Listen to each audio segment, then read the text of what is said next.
Welcome back to TTS Daily with me, Yi Yi, and breaking news. After 2 days of talks in London, US and China have reached a framework agreement to maintain a fragile trade truce described as excellent by President Donald Trump. Of course, this deal still requires final approval from both Trump and Chinese President Xi Jinping. This agreement aims to stabilize the economic relationship between the world's two largest economies amid ongoing geopolitical tensions. You know, the Trump tariffs, right? So, China will ease export restrictions on rare earth minerals and magnets, which are critical for US industries such as electric vehicles, wind turbines, and military technology for 6 months. And Trump confirmed that China would supply full magnets and any necessary rare earths up front. And to compromise, US are reversing threats to revoke visas for Chinese students enrolled in American universities. Remember the Harvard fiasco? This concession was part of the broader agreement to ease trade tensions, and most importantly, tariff rates will remain unchanged. US goods entering China face 10% duties, while Chinese exports to the US face an effective 55% rate. This will follow the current 90 days truce from Geneva in May 2025. Because of this framework agreement in place after the successful trade talks in London, US markets, Asian markets, and European markets all reacted slightly upwards. Oil prices also rose, with Brent crude going up 1.6% after this news. So hopefully we can have final approval from both Trump and Xi Jinping, and maybe the market will really go to the moon this time. Breaking news, Jetstar Asia, a Singapore-based low-cost airline, will cease operation by July 31st, 2025, as it is part of a strategic restructure by parent company Qantas Group. So the reasons for closure are escalating supplier costs, high airport fees and aviation charges, and also intense competition from Southeast Asian low-cost carriers such as AirAsia and Scoot. As I remember, Jetstar Asia fees are actually kind of more affordable to the other low-cost carriers in certain routes. And most of us are really shocked by this news because seriously, nobody expected them to cease operation in such short notice. Probably nobody even saw that they were going to shut down. For context, Jetstar Asia had a projected 35 million underlying loss for the financial year 2025, with supplier costs rising up to 200%. That is really a lot. Take note, only Jetstar Asia will be ceasing operation. There will be no impact on Jetstar Airways, which is Australia and New Zealand, or Jetstar Japan services. So this is only affecting 16 intra-Asia routes, which is being serviced by Jetstar Asia, okay?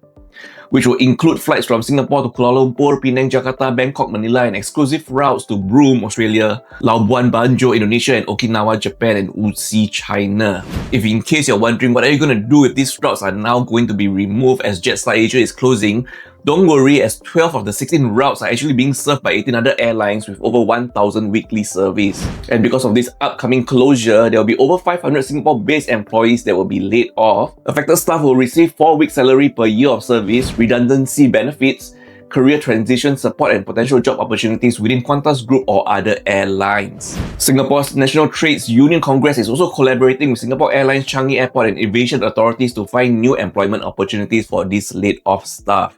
Well, customers have expressed sadness and appreciation for Jetstar Asia, as they were pretty key and core in popularizing budget travel. But some felt cheated by the sudden closures, and most of social media netizen sentiments reflects disappointments over job losses and reduced connectivity. So which carrier will you be using after Jetstar Asia shutters down?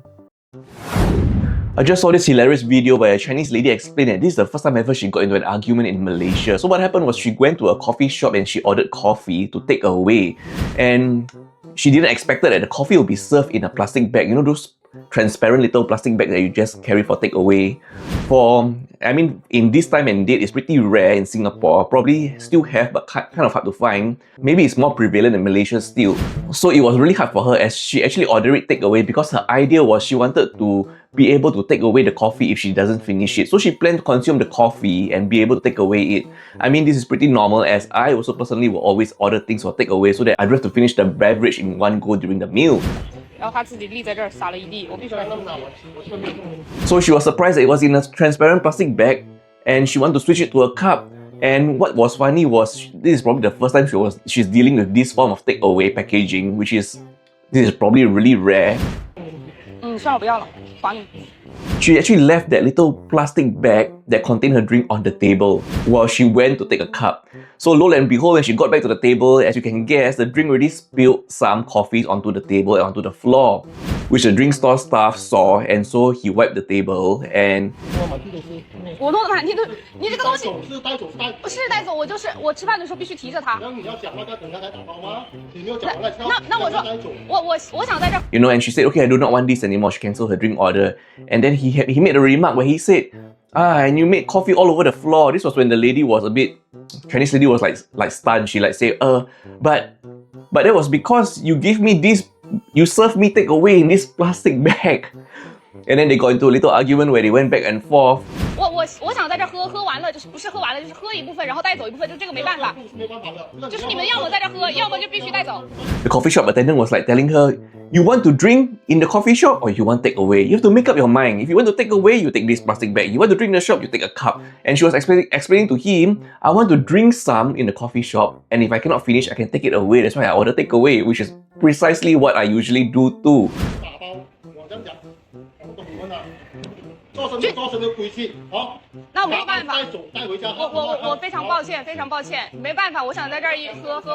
And he was like saying, no, that's not what you want. I mean, you know, this is like the culture here, that kind of stuff. So in the end, but the lady is really nice. Okay, the lady just apologized to the staff and said, I'm sorry, I didn't know how it's supposed to be done. And then, you know, and she even asked him.